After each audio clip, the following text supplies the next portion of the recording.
For you personally, how is opening week different than, say, when you took over Louisiana Tech or Cal? Well, first games are first games. They're never, it never goes as planned. That's just kind of the way it is, and you gotta do a good job of adjusting. And I think our guys are prepared. I think they're in a good place right now. Clearly we got to get some things cleared up. I mean, that's always the way it is as you start putting the game plan in. There's always little details that you got to get ironed out. But first games are always fun. There's just always a lot of unknowns, especially first year someplace. Just how are guys going to respond, and then all the little things that happen in games that that you improve as experience improves. And so there'll be some things we're going to have to clean up, but that's just part of it. That's week one. But I'm looking forward to it. I'm excited about it. I know our players are excited, feel good, and we're ready to go play somebody and see where we are.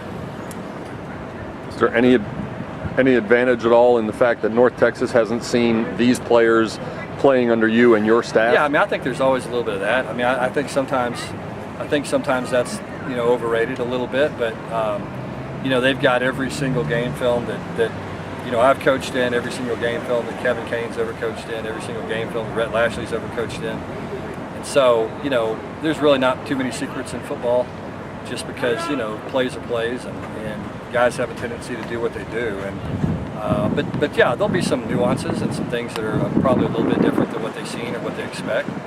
So from that perspective, I think we've got a bit of an advantage. But as I said, they've got a huge advantage because they're going into year three. It's 3 years of the guys doing what they've done the same way over and over and over again. So I think that's what makes an advantage for them. You and Seth Luttrell are tight. Yeah. How is it playing? Yeah. Seth and I are really close. I mean, he's one of my good friends. Our wives are really close friends. We've worked together obviously at Texas Tech and at Arizona, and we've just become really close. It's leading up to the game. There's always it's a little awkward. Once the game starts, it doesn't matter. You know what I mean? I think it's he's going to want to do everything he can do to put his players in the best position that he can do to give them a chance to be successful, and we want to do the same thing. So I think like I said, I think the month up to the game, you don't talk much anymore. It's a little bit awkward. Normally we, be talking and sharing ideas, and what do you like about your fall camp, what do you not like, and we haven't done that. But besides that, like I said, once it kicks off, it's business as usual. Does that relationship make it easier or harder to prepare for? Well, it's the same both ways. I mean, he knows me, I know him, and so, and I think when you know somebody like we do and like he does, and I think in some ways, you try to do something that's unexpected. So I think you have to expect to see some things maybe that you hadn't seen, or that are a little bit unusual, or a little bit different than what they've shown in the past. How hard is it to prepare for a player like Mason Fleming? Well, Mason's a really good player. I mean, I think that's the thing about it is, he just executes so well. He's he's a great leader. He's a tough guy. He provides the leadership and the toughness for the team.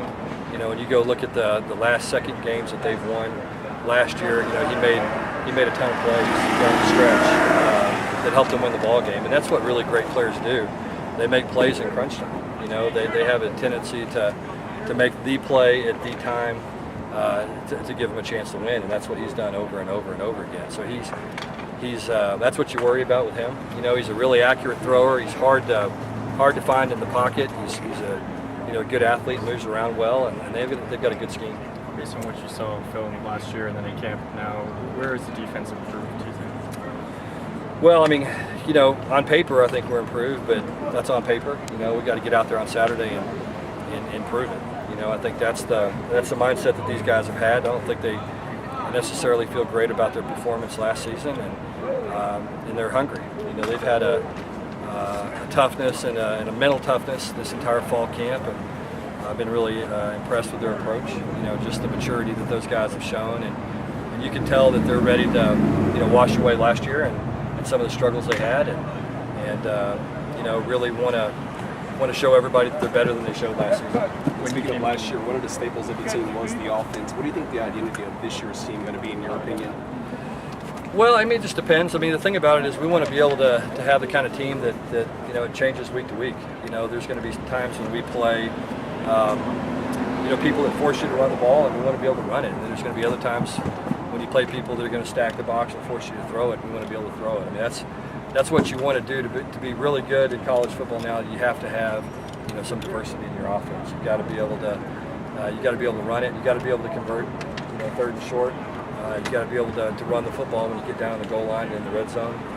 The teams that are best in red zone offense year in and year out are the teams that run the ball the best. And so it's going to be important for us to be able to run the football, and we got to run it when everybody in the stadium knows we're going to run it. And then we got to be able to throw it when everybody in the stadium knows we're going to throw it. And that's going to be our challenge is being able to execute well enough to do that. That's not a scheme thing that allows you to do that. That's 11 guys doing their job in a very precise way, and that's where we got to get to offensively. Who do you see us, or how are Jordan and Jordan Wyatt and Xavier Jones progressing with their injuries? Yeah, both of them practiced today, full go. So I'm excited about that. Both look good. We'll sit down with the training staff as the week progresses. I mean, I would expect them both to start and play significant time. Coach, you've coached some standout players in the past, like Jared Goff and Gronk. Have you seen that same potential in the preseason practice from any of your guys and that same work ethic? Yeah, I mean, the guy that's that we didn't really know what we were getting, we thought we did, was Reggie Robertson. He's a guy that I think has a huge upside. He's a young guy. He's a true sophomore. I love his competitiveness. He's a really good athlete. The staple of running backs that we got, I like those guys a lot. I think they all are unique in what they bring.